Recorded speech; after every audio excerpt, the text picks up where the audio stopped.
Okay, part C, we're asked to determine the molar mass of the alkali metal sulfate and state its units.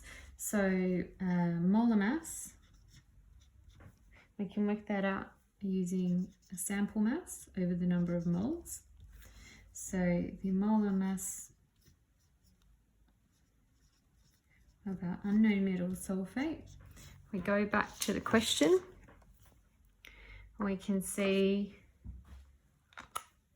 the mass here, and we worked out the number of moles in our last question. So our mass is going to be 0.502 and our moles, okay, so pop that into our calculator and we get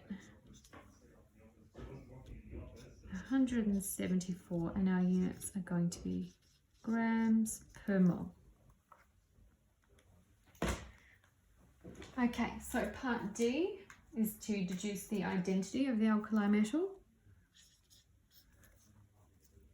So now that we have our molar mass, we just have to subtract the components we already know.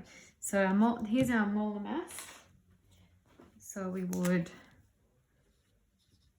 subtract the mass of the SO4. So taking our molar mass 174, subtracting 32.07 for sulfur and subtracting 64 for 4 oxygens.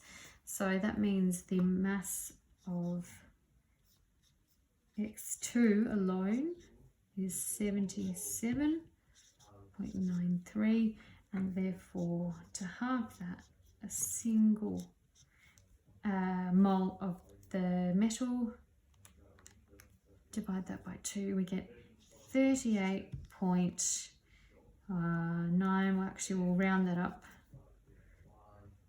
We won't go to quite so many significant figures because we didn't have as many before. So 39.0. So if we look at our periodic table, okay, so there we go, that's pretty close. We've got potassium there, and that's the identity of our unknown metal. X equals potassium. And then finally, the last step in our question is to write a fully balanced equation, which we'd actually already done at the start, but now we can just put that it's potassium back into our equation. So here it is. Let's substitute that back in. So we have potassium sulfate